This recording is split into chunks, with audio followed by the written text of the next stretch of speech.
इसी क्रम में बहुत ही सम्मानित हमारी बहन ज्योत्सना से अनुरोध करूंगा, जो प्रदेश अध्यक्ष भी हैं, पहला प्रपोजल है तो मने कर दिया आपने। आइए ज्योत्सना, बाद में बुला देंगे। मैं इस होली के पावन अवसर पर इस सभागार में उपस्थित सम्माननीय मंच और हमारे समक्ष उपस्थित समस्त प्रबुद्धजनों को, हमारी मातृशक्ति बहनों को इस होली के अवसर की बहुत बहुत शुभकामनाएं, बहुत बहुत बधाई। मैं परमात्मा पिता से आज ये दुआ करती हूँ कि आचार्य जी को इतनी सामर्थ्य दे कि वो अगले वर्ष जब होली मिलन समारोह का आयोजन करें तो इससे दोगुना बड़ा ये सभागार हो और वो फुलाफुल भरा हुआ हो। क्योंकि आज बड़ा ही विचारणीय विषय है ये। लिखा है कि परिवार टूट रहे हैं, संबंध टूट रहे हैं। हमारा देश वो देश था जिसके लिए कहते थे कि चंदन है इस देश की माटी, तपोभूमि हर ग्राम है, हर बाला देवी की प्रतिमा, बच्चा बच्चा राम है, बच्चा बच्चा राम है। ऐसा भारत देश हमारा, जहां पर कहा जाता था कि सत्य अहिंसा त्याग प्रेम की बहती थी अमृत वाणी, शेर गाय मिलकर पीते थे एक घाट पर पानी।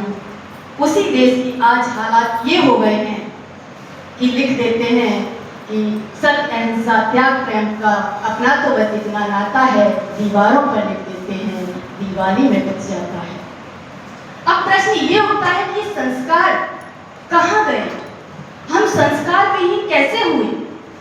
अभी हम काफी प्रबुद्धजनों को सुन रहे थे तो इसी निष्कर्ष तक हम पहुंचे हैं अभी तक कि इस जो संगोष्ठी है ये, इसका एक ही उद्देश्य है कि हम अपने समाज को गुणवत्तापूर्ण समाज कैसे बनाएं, बच्चों में गुणवत्तापूर्ण जीवन जीने की कला उनको कैसे सिखाएं।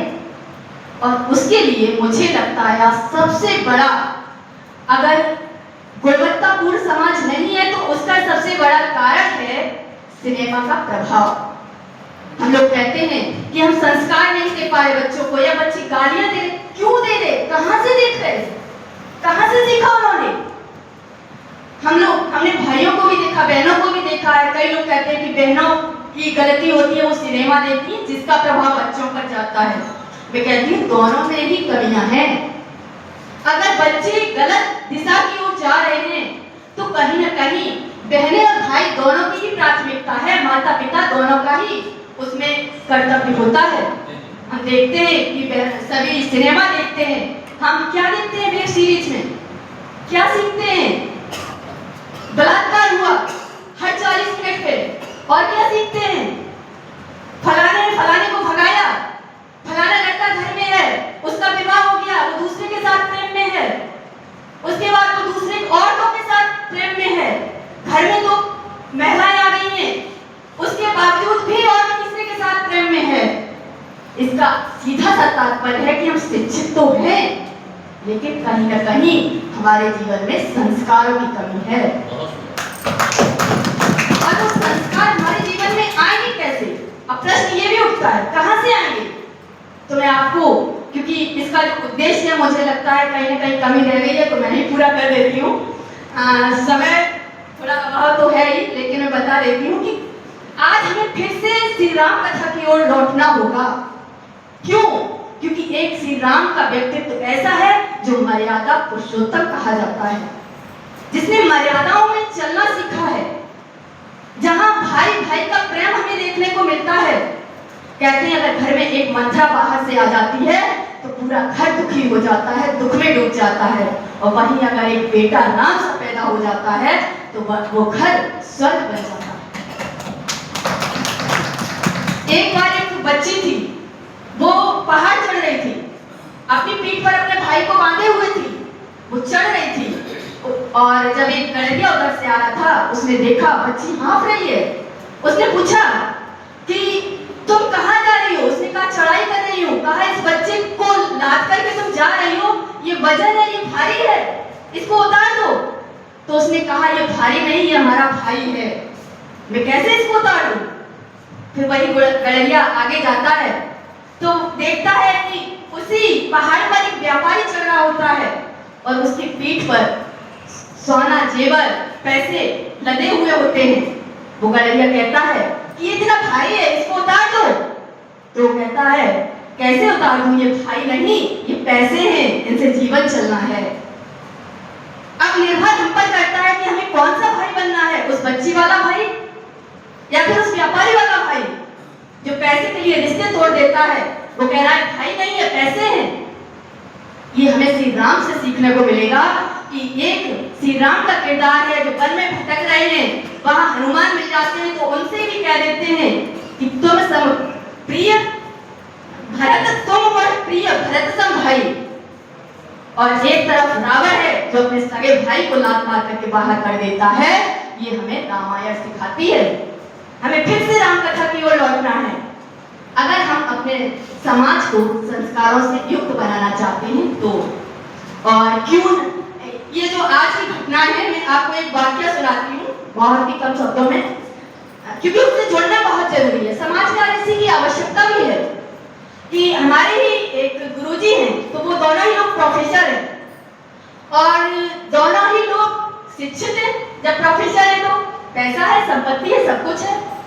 एक बार मैं ऐसे ही, क्योंकि मैं पीएचडी कर रही हूँ और रिसर्च के दौरान मुझे कहीं भी जाना पड़ता है, तो मैं वहां पहुंची तो आपस में दोनों की अलमत थी और दोनों ही हमारे गुरु। तो मैडम उधर ही थी तो उन्होंने कहा अपने बच्चे से, सीधा मैडम सामने थी लेकिन उनसे ना कह के बच्चे से कहा कि देखो मम्मा से कहो दीदी आई है, अपनी मैडम से नहीं कहा। तो फिर दोनों बैठते हैं। अब जब बात होती है तो अब हमें तो लग रहा है ना कि यहाँ पे कुछ गड़बड़ है, लेकिन मैंने उसको जाहिर नहीं किया। तो फिर आपस में ही बोलने लगे, कहने लगे कि अगर हमारी मैडम सुधर जाए ना, ये मेरी बात मानने लगे तो हमारा घर स्वर्ग बन जाए। तो मैडम भी प्रोफेसर है, उन्होंने कहा कि हमारा घर हमारे सुधरने से स्वर्ग बने या न बने, लेकिन अगर आप सुधर जाए तो हमारा घर मंदिर जरूर बन जाएगा। तो दोनों ही तरफ कमियां हैं, एक को सुधारने की आवश्यकता नहीं है, दोनों को ही है। बच्चे संस्कार माँ बाप से ले रहे हैं। एक बहू है, हमारी अभी बात हुई है, 2-3 दिन पहले मिली हमसे, वो कह रही कि सास बड़ी दुखी कि बहू हमारी सेवा नहीं कर रही है। मैंने कहा क्यों नहीं कर रही हो? तो कह रही मैंने अपनी आंखों से देखा है, जब हमारे बाबा थे, जीवित थे, वो खटिया पर पड़े हुए रो रहे थे, चिल्ला रहे थे, तड़प रहे थे, और ये उनसे अंगूठा दिखा दिखा के कह रही थी कि तुम अपने कर्मों का फल भोग रहे हो। वो मैंने सुना और सुनने के बाद आज ये हमसे अपेक्षा कर रही है कि मैं इनकी सेवा करूं। जैसे इन्होंने बाबा को तड़पाया वैसे ही हम इनको भी तड़पाएंगे, तो संस्कार कहां से आएंगे? तो ये विचारणीय विषय है, सोचिएगा, अपने आप से इसकी शुरुआत करिएगा। हर कोई यहाँ पर गलती में है, कोई कहे कि नहीं हम अच्छे हैं, दूसरा गलत है सामने वाला। मैं एक गांव की बेटी हूँ, मैंने भी संघर्ष किया है, अपने चरित्र को उत्तम बना के रखा है। आज मैं जहाँ चाहती हूँ वहां निकल जाती हूँ, किसी की चिंता नहीं है जो एक शब्द भी बोल जाए। तो बेटियों में इतनी सामर्थ्य होनी चाहिए। कहाँ गई सामर्थ्य? तुम पुरुषों को जिम्मेवार ठहरा रही हो।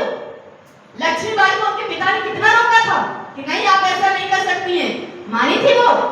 अगर मान जाती तो लक्ष्मीबाई नहीं बन पाती।